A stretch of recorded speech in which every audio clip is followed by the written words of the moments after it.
Oh.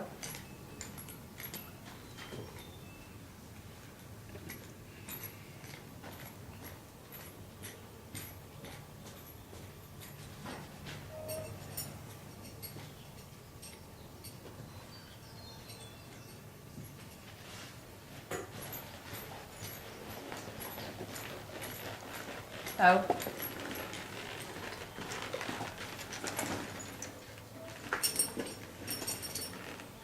Well, he doesn't mind me adjusting stuff. Yeah. If you saddle them rough every time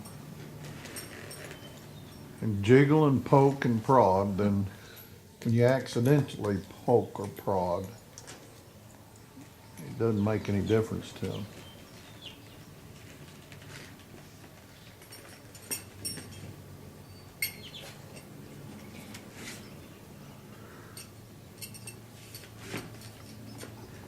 One thing I've learned over the years is if you can make sure that your girth is the right length before you flip the saddle on, it saves you a trip to the other side. So we ride with croupers, not britching. The britching is just more trouble. It's nasty, it's dirty. Crouper is just as effective, if not more so, and it's a lot less work. We always do the crouper after the girth. Never the crouper, then the girth. When we unsaddle, crouper is undone first and comes off first. And then the rest of your stuff.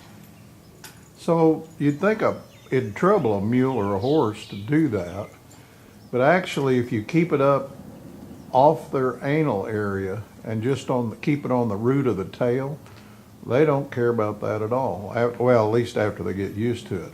But if you leave your crouper loose, if you get careless and leave it loose and it starts dropping down on their anal area, then they will not like that at all. And boy, when you get a molly and you drop it down that far, they think it's a stud jumping them and they will squirt a little bit out on you. So you need to be careful about that, especially if the molly's in heat.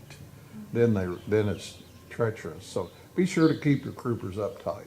Just snug, not super tight, but snug. Put a thumb, finger under there, and you're good.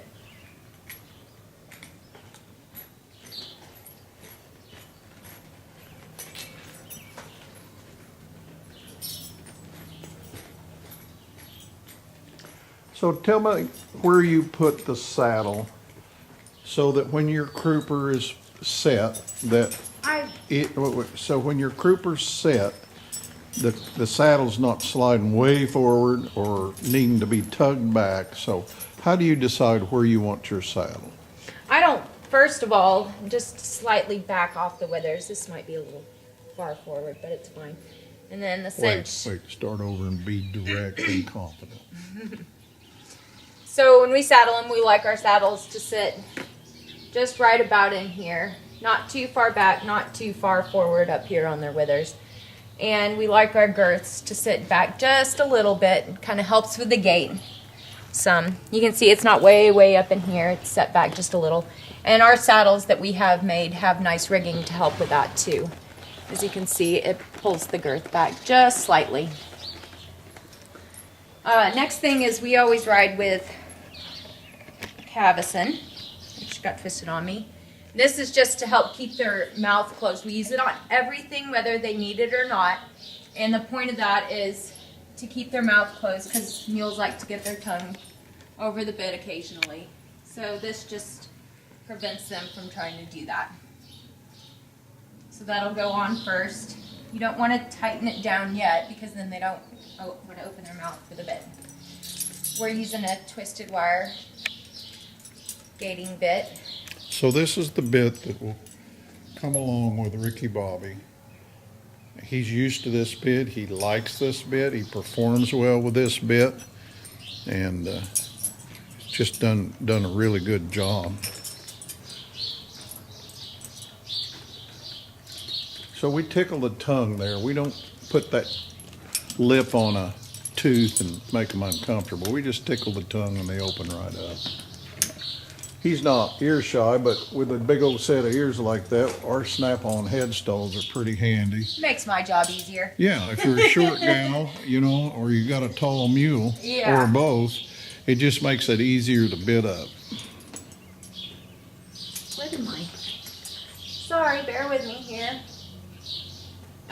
Found it. So now I'm just going to go ahead and tighten my cavesson down. You don't need it, you know, super, super tight, but like with the crooper, just snug. You can, you know, kind of get a finger in there. You could go a little tighter. Yeah, let's make that just one more notch up. I'm actually going to take this up so it's not in the way of the bit any. That'll help. You can see, just kind of up out of the way some there, to where it's not interfering with the bit.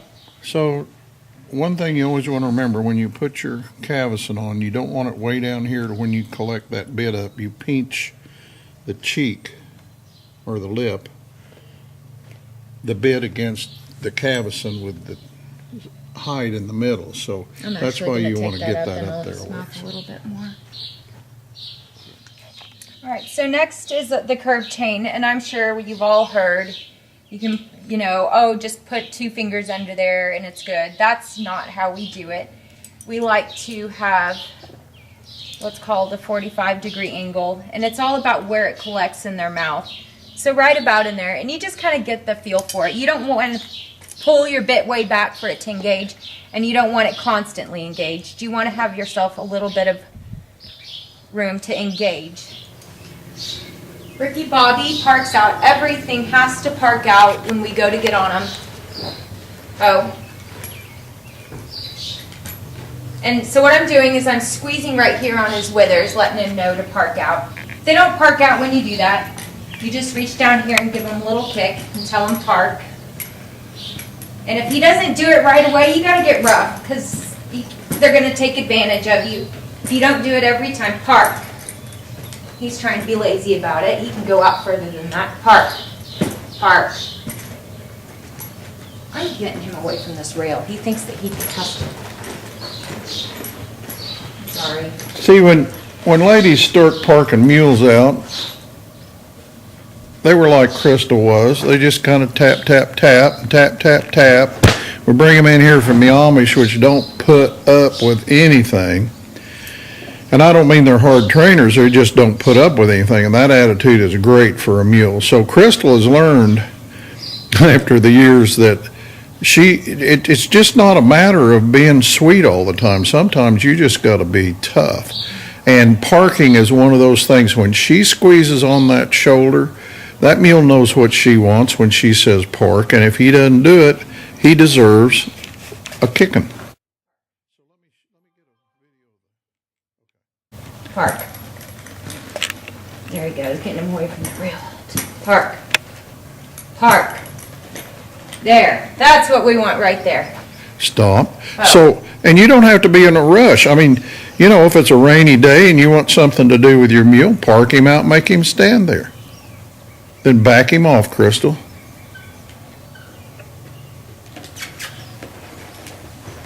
Give him a second. And then park him out again. Park. Park. See, when you push, it's not effective. It's when you kick his butt that he starts cooperating. Oh. Isn't that pretty? And handy to get onto. No, no, no, you don't get to go up yet. Because I don't think I have got a good video of the pinch. So let's back him off again. All right, not a problem. I've tried, but I don't think I've... It's fine. It's good practice for him. So are you pushing and pulling or just squeezing? Mostly just squeezing. Ho. See, he's going out already, yeah. So go ahead and squeeze. Divine what you're doing. So just right here, just squeezing him. And like I said, how hard? You know. Hard as necessary. Yeah, exactly. Clinton Anderson, as little as possible, but as much as necessary. I don't think he ever said anything ever smarter than that. Yeah, if they don't start doing something right away, I'll pinch harder and then give him his kick if he doesn't want to go out right away. The more you do this, the more he's going to realize, okay, I got to do it. As you can see, he tried being lazy at first. After 3 times, he's like, fine, I'm going to do it. Yeah.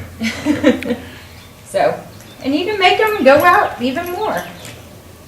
There we go. And I really think that Okay. Doing it 3 or 4 times. Even if you're out riding, do it 3 or 4 times. Don't let him know that it's a one-time deal, because one thing I've noticed over the years, sometimes if you just park them out and get up on them and go for a ride really quick like that, that they figure out they'll back off themselves. Now this mule's learning that Crystal will decide when he gets to back off of that. So go ahead, Crystal. Oh. Sometimes if you need to, if it's possible for you to, and they don't want to stand like he is, you can just hold here, and that lets them know stay where you are in park while you get on. Like I said, if it's possible for you to do it. He's nice and low to the ground and parked out well, so it makes it a lot easier. See, he didn't want to stay, so we'll make him go back out.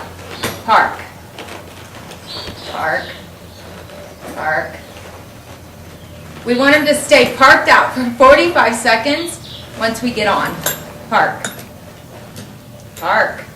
Park. And you know, you don't want to teach what she's doing right here to him on a trail ride. Park. This is stuff he needs to learn at the barn. Park. Park.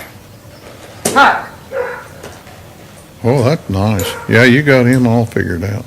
Good Park. job.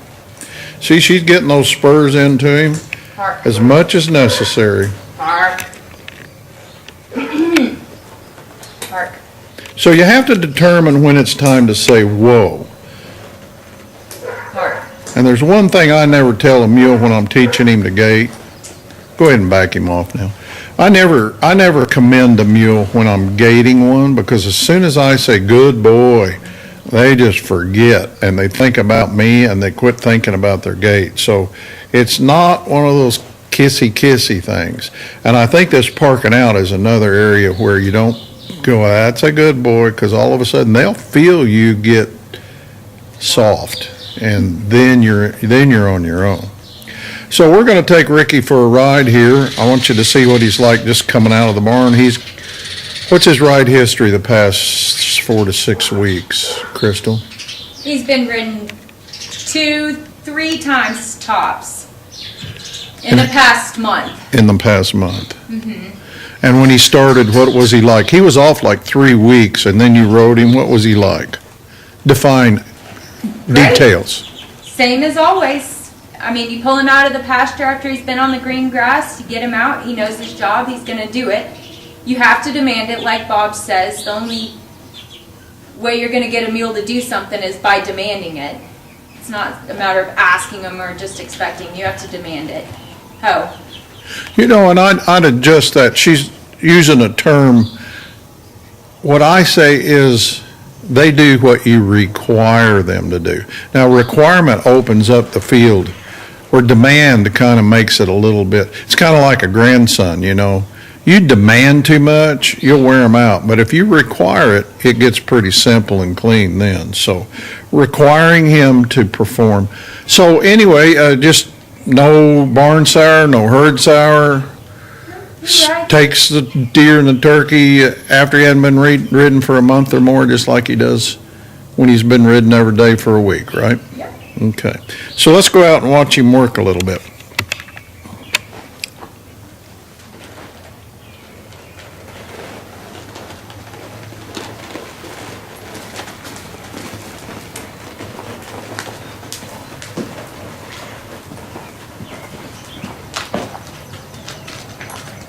You stop right there for me.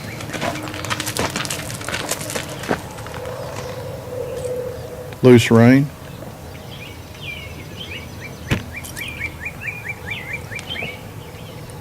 Business as usual. Okay.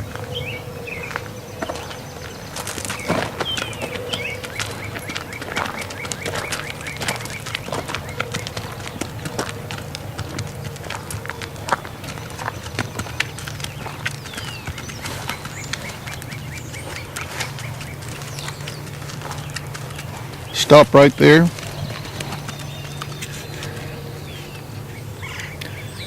So when we say they're broke, they're broke. We believe that a mule has to have his agenda taken away. And when his agenda's gone, then your agenda is the only thing that matters to him.